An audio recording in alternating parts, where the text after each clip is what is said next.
12 شهرا في كتاب الله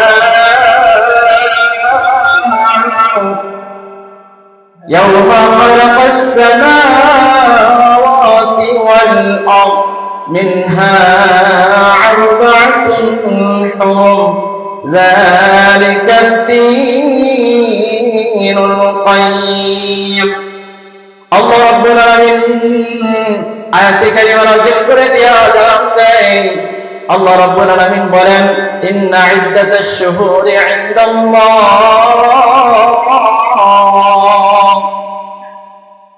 12 শাহরান আল্লাহ রাব্বুল আলামিন বলেন ইন্না ইদ্দাতাশ শুহুরি ইনদাল্লাহ আল্লাহ রাব্বুল আলামিন বলেন আমি রব্বে কারীম 12টা মাসকে সৃষ্টি করলাম 12টা মাসকে আমি রব্বে কারীম দান করলাম তখন আমি 12টা মাসকে আমি রব্বে কারীম দান করলাম আল্লাহ রাব্বুল আলামিন বলেন ইয়াওমা খালাকাস সামাওয়াতি ওয়াল আরদ যখন আমি আসমান বানাইলাম জমিন বানাইলাম সমস্ত কুলকিরণার যা কিছু আছে সমস্ত মাখলুক যত কিছু আমরা দেখি না কেন যত সৃষ্টি আমরা দেখি না কেন যখন এইগুলো আল্লাহ রাব্বুল আলামিন যখন আসমান এবং জমিন বানান তখনই আল্লাহ রাব্বুল আলামিন বলেন ইন্না ইদ্দাতাশ শুহুরি ইনদাল্লাহ আমি রব্বে কারীম সৃষ্টি করলাম ইন্না ইদ্দাতাশ শুহুরি ইনদাল্লাহ আমি রব্বে কারীম সৃষ্টি করলাম 12 শাহরান আমি রব্বে কারীম 12টা মাসকে আমি রব্বে কারীম সৃষ্টি করলাম কখন সৃষ্টি করলাম ইয়াওমা খালাকাস সামাওয়াতি ওয়াল আরদ যখন আমি আসমান বানাইলাম জমিন বানাইলাম তখন আমি রব্বে কারীম 12টা মাসকে আসমান জমিন বানানোর সাথে সাথে আমি আরবি 12টা মাসকে আমি রব্বে কারীম সৃষ্টি করলাম সুবহানাল্লাহ আল্লাহ রাব্বুল আলামিন পরে বলেন মিনহা 4 হুরুম আল্লাহ রাব্বুল আলামিন আসমান জমিন বানানোর পরে 12টা মাসকে আল্লাহ রাব্বুল আলামিন যখন সৃষ্টি করলেন আল্লাহ রাব্বুল আলামিন বলেন 12টা মাসকে আমি সৃষ্টি করার পরে মিনহা 4 হুরুম আমি আবার 12 মাস থেকে বছরের 12 মাস থেকে আমি রব্বে কারীম মিনহা 4 হুরুম তার ভিতর থেকে আমি রব্বে কারীম আবার আরো 4টা মাসকে আমি আলাদা করে নিলাম আমি রব্বে কারীম আলাদা করে এই 4টা মাসকে আমি রব্বে কারীম মর্যাদা দিলাম কদর করলাম সম্মান দিলাম ইজ্জত বাড়ায় দিলাম 12 মাসের ভিতরে 4 মাসকে আল্লাহ রাব্বুল আলামিন যে আলাদা করলেন সেই 4 মাসের ভিতরে এক মাসের নাম হলো আমরা যেই মাসের ভিতরে আজকে মাহফিল আছে রজব মাস সেই মাস আছে সুবহানাল্লাহ মুহররম মাস দ্বিতীয় তৃতীয় হলো জিলকাদা জিলহজ্জা এই 4টা মাসকে আল্লাহ রাব্বুল আলামিন 12 মাস থেকে আল্লাহ রাব্বুল আলামিন আলাদা করে আবার এই 4টা মাসকে বেশি সম্মান দিয়েছেন ইজ্জত দিয়েছেন কদর করেছেন দামি বানিয়ে দিয়েছেন সুবহানাল্লাহ তারপরে আল্লাহ রাব্বুল আলামিন বলেন যালিকাদ দীনুল কাইয়্যিম আমি রব্বে কারীমের আদেশ আমি রব্বে কারীম মনোনীত করেছি তোমরা আমি রব্বে কারীমের সীমা লঙ্ঘন করো না এই 12টা মাস থেকে 4টা মাসকে যে আমি সম্মানিত করলাম এই 4 মাসের ভিতরে যদি কোনো বান্দা এবং বান্দীরা আমল করে তারাও সম্মানিত হয়ে যাবে দামি হয়ে যাবে সুবহানাল্লাহ আল্লাহ রাব্বুল আলামিন মিনহা 4 হুরুম 4টা মাসকে যে আল্লাহ রাব্বুল আলামিন কদর করলেন দামি বানিয়ে দিলেন ইজ্জত বানিয়ে দিলেন আল্লাহর কাছে মূল্যবান বানিয়ে দিলেন এই 4টা মাসের দাম কম না বেশি বেশি যদি কোনো বান্দা এবং বান্দি যদি আমল করে এই 4 মাসের ভিতরে তাহলে তারা দামি হবে না অদামি হয়ে থাকবে দামি হয়ে যাবে এই জন্য আল্লাহ রাসূল সাল্লাল্লাহু আলাইহি ওয়াসাল্লাম তিনি বলেন إذا دخل رجب قال اللهم بارك لنا في رجب وشعبان وبلغنا رمضان الله رسول صلى الله عليه وسلم তিনি বলেন إذا دخل رجب যখন তোমাদের সম্মুখে রজব মাস চলে আসবে তখন তোমরা পড়বা আল্লাহুম্মা বারিক লানা ফি রজব ওয়া শাবান ওয়া বাল্লিগনা রমাদান। তোমরা বারবার এই দোয়াটা করবা। মুফাসসিরিনে কেরামরা তারা বলেন যে উম্মতি মুহাম্মাদীদের জন্য এই রজব মাস এবং শাবান মাসে এই দোয়াটা পড়া তাদের জন্য সুন্নাত। সুবহানাল্লাহ। দোয়াটা হলো আল্লাহুম্মা বারিক লানা। সকলে আমার সাথে বলেন আল্লাহুম্মা বারিক লানা।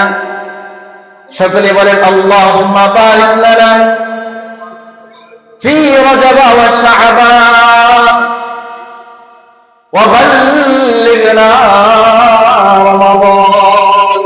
দোয়ার অর্থ হলো হে আল্লাহ আপনি বরকত দান করুন ফি রজব ওয়া শাবান, রজব মাস এবং শাবান মাসের মধ্যে, ওয়া বাল্লিগনা আপনি আমাদেরকে এবং আমাকে পৌঁছে দেন রমজান পর্যন্ত। যদি আমাদের তাকদীরে যদি মওত লেখাও থাকে, তারপরেও আপনি আমাদেরকে রমজান না পাওয়ায়া, রমজানের রোজা না রাখে আপনি আমাদেরকে মওত দিয়েন না। কে করছেন এই দোয়াটা? আল্লাহ রাসূল করেছেন। যে আল্লাহ রাসূল সাল্লাল্লাহু আলাইহি ওয়াসাল্লাম قد غفر له ما تقدم من ذنبه وما تأخر। যে রাসূলের গুনাহ নাই তো গুনাহ হওয়ার কোনো ধারণাও করা যায় না, সেই রাসূলের আগন্তুক যদি গুনাহ হয়ে যায়, গুনাহ হবে না, তারপরে হয়ে যদি যায় তারপরেও সেই রাসূলের গুনাহ আল্লাহ রাব্বুল আলামিন তিনি মাফ করে দিয়েছেন। পূর্বের এবং শেষের সমস্ত গুনাহ আল্লাহ রাসূলের মাফ করে দেওয়া হয়েছে। সুবহানাল্লাহ। যে রাসূল মাসুম, নিষ্পাপ, কোনো গুনাহ নাই, সেই রাসূল সাল্লাল্লাহু আলাইহি ওয়াসাল্লাম তিনি এই দোয়াটা বারবার এই রজব মাসে আমল করেছেন। আর আমরা উম্মতে মুহাম্মাদী হয়ে এই দোয়া আমল করি না, ঠিক না? যে রাসূলের গুনাহ নাই, শুরুতেও নাই, আউয়ালে আর আখিরে, শুরু শেষ কোন জায়গায় আমরা রাসূল সাল্লাল্লাহু আলাইহি ওয়াসাল্লামের কোনো গুনাহ নাই, গুনাহ হবে না, সেই রাসূল মাসুম হওয়ার পরেও আল্লাহ রাসূল এই আমলটা বেশি বেশি করতেন। রজব আসলে আমলটা বেশি বেশি করতেন। আল্লাহুম্মা বারিক লানা ফি রজব ওয়া শাবান ওয়া বাল্লিগনা রমাদান। যে হে আল্লাহ আপনি আমাদেরকে রজব এবং শাবানে বরকত দান করুন, আমাদেরকে পৌঁছে দিন রমজান পর্যন্ত। সুবহানাল্লাহ। যদি কোনো ব্যক্তি রজব মাসে আমল করে, সে ব্যক্তি আল্লাহ রাব্বুল আলামিনের কাছে দামি হয়ে যাবে। কেমন দামি হবে? বাইতুল মাকদিস এক মহিলা, সে প্রতিনিয়ত ঝাড়ু দিত, বাইতুল মাকদিসে প্রতিনিয়ত সে ঝাড়ু দিত, ঝাড়ুদার হিসেবে কাজ করত, এবং ঝাড়ু দেওয়ার সাথে সাথে সে একটা আমলও করত। সূরাতুল ইখলাস সে বারবার করত, প্রতিদিন সূরাতুল ইখলাস বারবার করত। রজব আসার আগে সে রেশমি পোশাক পরিধান করত, রেশমি পোশাকের কাপড় পরিধান করত। যখন রজব মাস চলে আসতো তখন তার গায়ে থেকে ওই রেশমি পোশাকটা পাতলা কাপড় খুলিয়া সে মোটা কাপড় পরিধান করত। এক পর্যায়ে সে যখন মৃত্যুর উপক্রম হলো, তার সন্তানদেরকে ওসিয়ত করলো, সন্তানরা আমি যখন মৃত্যুবরণ করব, তোমরা তখন আমাকে রেশমি পোশাক দিয়া, দামি পোশাক, এই পাতলা কাপড় দিয়ে আমাকে তোমরা দাফন করিও না, মোটা কাপড় দিয়ে আমাকে দাফন দিবা। সেই মহিলা এই ওসিয়ত করিয়া গেল সন্তানদেরকে। ওসিয়ত করার আগে সে মহিলা আমল করতে, বরাবর করে প্রতিনিয়ত আমল করতে। এখন আপনারা বলেন সূরাতুল ইখলাস একবার পড়লে কয় পারার সওয়াব হয়? 10 পারার সওয়াব হয়। দলিল কি, হাদিস কি? আল্লাহ রাসূল বলেন তা'দিলু সূরাতুল ইখলাস ওয়া সুলুসুল কুরআন। যে বান্দা এবং যে বান্দীটা সূরাতুল ইখলাস একবার পড়লো, তার আমলনামায় যে বললো এবং যে শুনলো এই আমলের তেলাওয়াতকে, তো এই আমলটাই সূরাটা উভয়ের আমলনামায় 10 পারা কোরআনের সওয়াব অটোমেটিক্যালি জমা হয়ে যায়। সুবহানাল্লাহ। আল্লাহ রাসূল বলে যদি কোনো ব্যক্তি 2 বার এই সূরাতুল ইখলাস পড়ে, যে বললো যে শুনলো, উভয়ের আমলনামায় 20 পারা কোরআনের সওয়াব অটোমেটিক্যালি জমা হয়ে যায়। সুবহানাল্লাহ। আল্লাহ রাসূল আরো বলেন যে ব্যক্তি 3 বার সূরাতুল ইখলাস পড়লো, ওই ব্যক্তির আমলনামায় কোরআন খতম দিলে যেই না সওয়াব হতো, সেই এক খতম কোরআনের সওয়াব তাদের আমলনামায় দেওয়া হয়। সুবহানাল্লাহ। এখন আপনারা বলেন যারা কোরআন পারে না, অল্প অল্প পারে, ঠেকে ঠেকে পড়ে, তারা একবার কোরআন খতম দিতে কয় বছর লাগবে? বছর না লাগলেও তো 6-7 মাস তো লাগবে, ঠিক না? কিন্তু আল্লাহ রাসূল সহজ আমল শিক্ষা দিলেন, তা'দিলুহু সূরাতুল ইখলাস ওয়া সুরুসুল কুরআন।